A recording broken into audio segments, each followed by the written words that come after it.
Assalamualaikum warahmatullahi wabarakatuh. Kembali lagi bersama kita, saudara-saudaraku yang dirahmati Allah Subhanahu wa taala. Di dalam ilmu tauhid itu ada tauhidus sifat, tauhiduz zat, tauhidul asma, tauhidul afal. Yang mana-mana dari mana saja, yang mana-mana kita maui, yang mau kita praktekkan itu terserah. Yang mana kita suka. Yang paling mudah tauhidul afal. Nah, bagaimana tauhidul afal itu? La af'alun illallah, artinya tidak ada yang berbuat, yang berkelakuan melainkan daripada perbuatan Allah. Nah, lalu prakteknya seperti apa? Jadi segala gerak kita, perbuatan kita, gerak dan diam kita tilik ke situ, kepada af'al Allah. Nah, mulut ini berkata, hati ini mengiyakan. Jangan sampai kita itu hanya di kepahaman mulut saja. Nah, jadi seperti itu hadirin. Jadi kita tekan terus, kita bawa terus ke dalam praktek. Sebenarnya prakteknya itu mudah. Dalam kehidupan kita sehari-hari itu mudah. Cuma konsisten istiqomahnya itu yang paling susah. Untuk menjaga kesadaran itu, rasa itu. Jadi melek kita bangun tidur, kita pandangnya melihat ini nah. Bergelak dari tempat tidur, af'al Allah.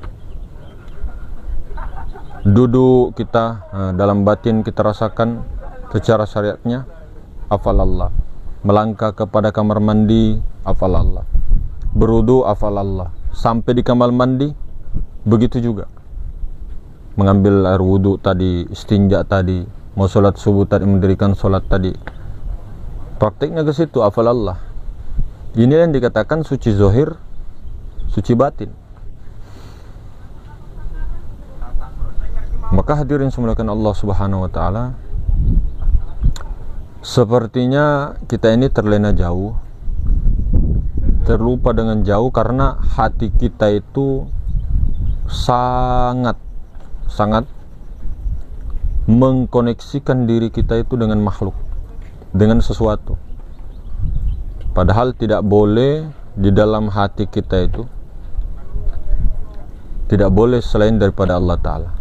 Jadi pikiran, perasaan harus dikembalikan kepada rasa Allah. Pikiran, perasaan semuanya itu disimpan di dalam pusar. Di situ kedudukannya zat mutlak, zat maha suci. Maka dikatakan kalau di ilmu rakam di sini rasa Adam, rasa Adam di pikiran ini. Di sini rasa ini di tengah-tengah, itu rasa Muhammad. Rasa Allah di sini, di dalam pusar. Jadi ada 3 rasa: rasa Adam, rasa Muhammad, rasa Allah. Turunkan ke sini pikiran dan perasaan. Jadi dalam sadar Allah, dalam menyadari itu tadi, yang ada hanya rasa Allah. Kenapa bisa dikatakan rasa Allah? Karena tidak ada rasa lain. Tidak ada. Maka jangan sampai kita ada Allah ada. Ada Allah, ada Muhammad, ada kita. Nah, disinilah yang dikatakan kesadaran itu setiap saat, setiap waktu, setiap daripada melangkahkan kaki kemana-mana pun, dimulai daripada af'al Allah. Jadi kita ini tidak ada lain daripada rasa kesadaran kita itu Allah saja. Kalau kesadaran kita diliputi, itu musyahadah. Tapi kalau kesadaran menjadi, maka hilang kita ini. Yang ada hanya rasa Allah semata-mata. Yang ada hanya kesadaran Allah semata-mata. Tapi kalau masih meliputi, tahap meliputi, itu musyahadah. Tapi kalau tahap di mana menjadi rasa Allah, maka itulah yang dikatakan yang sebenarnya sampai. Maka itulah target daripada segala orang-orang yang berjalan. Jadi semua pejalan-pejalan spiritual itu untuk mencapai rasa itu. Jadi tidak ada lagi rasa-rasa kemakhlukan di dalam hatinya. Tidak ada lagi rasa-rasa yang memandang daripada segala sesuatu selain daripada illallah. Ya, namanya proses kita ini kan biasalah, kadang lupa, kadang sadar. Tapi kalau sudah ketemu yang sudah paham ini, kepahaman ini, maka akan nikmat senikmat-nikmatnya, lebih nikmat daripada berhubungan suami istri. Maka ilmu kepahaman ini, teori ini, maka itu yang paling awal, langkah paling awal, langkah paling pertama. Maka paham itulah yang akan kita biasakan sebenarnya. Kalau tidak ada ilmu, teori, paham itu, maka tidak mungkin bisa ada praktek. Jangan katakan bahwa praktek itu yang lebih penting, teori tidak penting. Dua-duanya penting. Karena artinya begini, langkah pertama itu kan harus ilmu dulu. Langkah pertama itu ilmu dulu, teori dulu. Baru setelah teorinya, dapat ilmunya, pengetahuannya, paham kita. Baru setelah paham barulah praktek di situ. Nah, itulah yang disadari. Tapi kalau tidak ada keilmuan, teori, kepahaman, bagaimana mau caranya praktek? Jadi kalau ada ilmu, tidak ada praktek, kosong juga kan? Artinya begitu. Semua pejalan spiritual kan seperti itu. Ketika ada teori, ada praktek ya ada teori. Justru teori itulah yang membuat paham itu dalam praktek. Nah, kesadaran itulah yang akan diraih daripada setiap pejalan salik, pejalan spiritual, sampai wasil ilallah, liqa'illah. Kita mau latih tengah malam malas, kita latih dalam mendirikan sholat 5 waktu malas, serba malas kita ini. Orang-orang seperti kita ini underground. Jadi kalau tidak bisa terlalu full sunnah atau dan sebagainya, pelan-pelan aja dulu, pelan-pelan. Karena ini yang mau dijaga ini bukan hanya di dalam 5 waktu saja, tapi di antara 5 waktu itu yang mau dijaga. Bukan hanya juga dalam pegang Al-Quran saja atau di masjid saja. Keluar dari masjid tidak ingat Allah lagi. Padahal kesadaran yang di dalam masjid itu kita bawa di luar masjid, atau kesadaran yang di dalam solat kita bawa di luar solat. Di dalam solat, di dalam mendirikan solat, membesarkan Allah, menyadarkan Allah, yang ada hanya rasa Allah. Maka di luar juga seperti itu. Jadi orang-orang yang baru berjalan itu bingung. Tahap al-khaira, kebingungan. Dikatakan yakin, tidak yakin. Dikatakan tidak yakin, yakin. Karena apa? Akuan kita ini, akuan makhluk kita ini selalu mau di depan. Tapi kalau ditekan terus, maka insyaallah ta'ala itu akan perlahan-lahan akan masuk. Sama dengan kita bertemu teman kita datangi rumah dia, kita panggil dia, halo Bang Golis, adakah di dalam? Diketok-ketok tidak dibuka. Oke, besok lagi datang, Bang Golis, datangi lagi besok Bang Golis, tidak dibuka lagi, besok datangi lagi, Bang Golis, datangi lagi, tidak mau lagi buka pintunya, besok datangi lagi. Lama-lama ada waktunya Bang Golis bilang begini, ngapa kok? Kenapa kok? Kenapa Ki? Ada apa? Panggil terus, praktekkan terus. Lama-lama jenuh itu Bang Golis, lama-lama takluk Bang Golis, bosan juga Bang Golis. Nanti dibuka pintunya, apa maksudnya? Paling tidak kan? Oh enggak Bang, ini Bang, masuk di rumahku. Jadi ini kan di dalam kita duduk di sini betul-betul ya, rasakan af'al Allah, gerak Allah, rasa Allah, rasakan terus itu. Tidak ada yang bergerak, tidak ada yang berfa'il, fi'il fa'il Allah. Rasakan. Lama-lama akan timbul itu. Allah. Cuma itu kan baru di sini aja, di kalam saja, dipaham saja. Sebenarnya tidak perlu diomongkan lagi aku Allah. Nanti salah aku di situ, akunya jasad ya bahaya. Akunya Allah itu harus akunya yang maha suci. Harus ketika mengatakan akunya Allah itu ya duduk di rasa Allah itu ya harus paham dulu Allahnya. Yang mana disebut Allah, yang mana bernama Allah itu, yang mana maha suci itu. Baru berani mengatakan la ilaha illallah, la haula wala quwwata illa billah. Jangan berani mengatakan la ilaha illallah baru tidak paham tentang Allah, tidak melihat Allah dengan mata kepalamu sendiri. Artinya mata kepala itu dari hati zohir kepada matamu. Bukan mata yang melihat, tapi ruh yang melihat. Ruh itulah sifat ma'ani.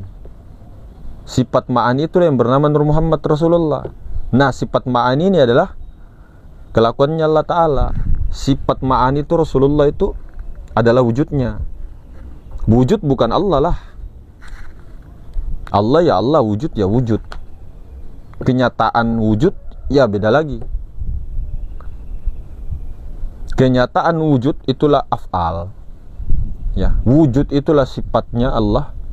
Belajarkan sifat 20 kan? Sifat 20 apa? Wujud kidam bako, mukhalafatul lil hawadis, qiyamu binafsi wahdaniyah. Sudah sampai kaunuhu mutakallimun kan?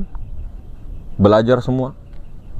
Kecuali kalau tidak belajar sifat 20 atau tidak meyakini, meskipun kita tidak hafal, kita yakini, alhamdulillah. Oh, saya tidak mau sifat 20, bid'ah dan sebagainya, ya terserah kamu lah. Nah, itu dirangkum oleh Imam Asy'ari.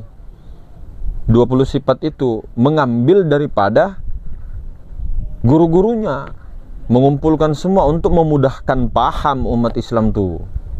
Akidahnya supaya tidak menjadi mujassimah, tidak menjadi jabariyah, tidak menjadi mu'tazilah, tidak menjadi jabariyah. Jangan sampai menjisimkan Allah. Oh, Allah itu punya tangan, Allah itu tangannya seperti ini, tingginya 9 hasta, 7 hasta, di atas langit dan sebagainya. Na'udzubillah min dzalik, orang-orang yang seperti ini. Jadi kelihatan daripada raut daripada wajahnya, tanda-tanda bekas-bekas kafaro. Maka itu tadi ya, mungkin seperti itu. Mudah-mudahan Allah Subhanahu wa taala pahamkan ya. Kembali lagi kepada insan tu rasi Allah. Insan tu sifat Allah, ma'ani. Itu ma'ani. Kemudian ma'ani ini takluk daripada ma'nawiyah. Karena ma'ani adalah sifat, ma'nawiyah itu adalah zat.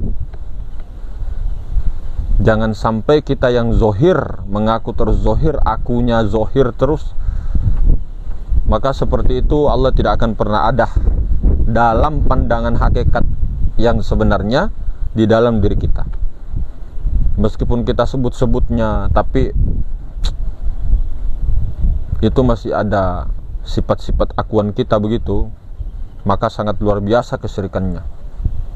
Harus betul-betul af'alnya dikembalikan, asmanya, sifatnya dan zatnya.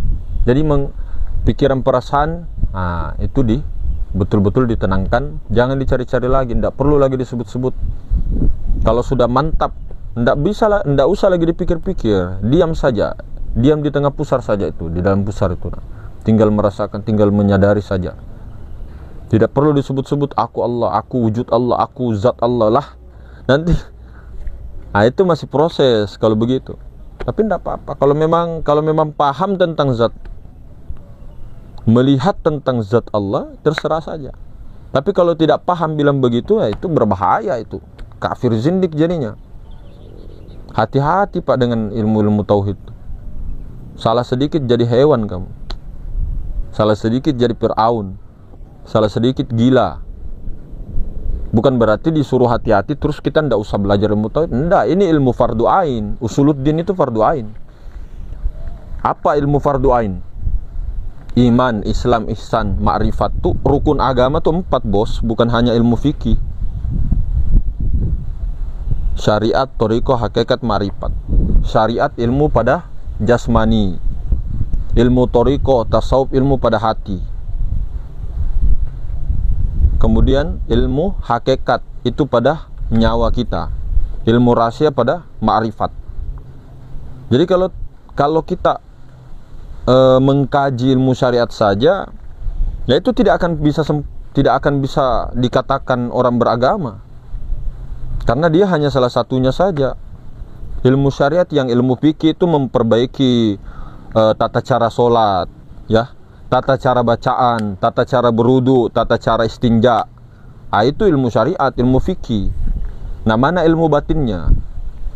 Ilmu torikohnya mana? Tasawufnya? Jadi jangan sampai kita itu terlalu fanatik dengan apa yang kita yakini, ternyata kita ini masih memegang daripada apa? Salah satu bagian daripada gajah. Terus ngotot sekali gitu. Nah, ini gajah. Yang dipegang ekor gajah. Yang satu bilang enggak, ini gajah, yang dipegang kaki gajah. Yang satu bilang ini gajah, yang dipegang belalai gajah. Yang mana yang benar? Orang yang telah memegang keseluruhan gajah itu, orang yang telah betul-betul mengenal gajah, itulah rukun agama kan, 4 itu, syariat, thariqah, hakikat, marifat. Nah, itu orang yang paham betul gajah. Kalau orang buta mengira-ngira ataupun meraba-raba, ini gajah, ya memang betul gajah, belalai gajah, kaki gajah kan, telinga gajah, tapi tidak sempurna. Maka Islam itu bagian daripada agama, fikih itu bagian daripada agama. Kalau seluruh agama itu, itulah syariat, thariqah, hakikat, marifat. Maka dikatakan dalam Al-Quran, uda'u fis silmi kaffah, masuklah ke dalam fis silmi, dalam keselamatan itu, dalam Islam itu secara keseluruhan. Jangan cuma fikih saja, semuanya. Apa yang diwariskan oleh Rasulullah, ilmu, Al-Quran, hadis. Untuk mengkias daripada hadis perlu ijma ulama, kemudian kias, harus dikias. Karena tidak bisa, Al-Quran ini bukan bahasa manusia, bahasa kalamullah. Harus ditafsir dengan ilmu yang daripada ilmu nubuah juga. Bukan sekedar bahasa Arab yang pasaran, enggak. Nah, jadi mungkin begitu saudara-saudara. Lebih dan kurangnya saya Opu dan Serang. Assalamualaikum warahmatullahi wabarakatuh.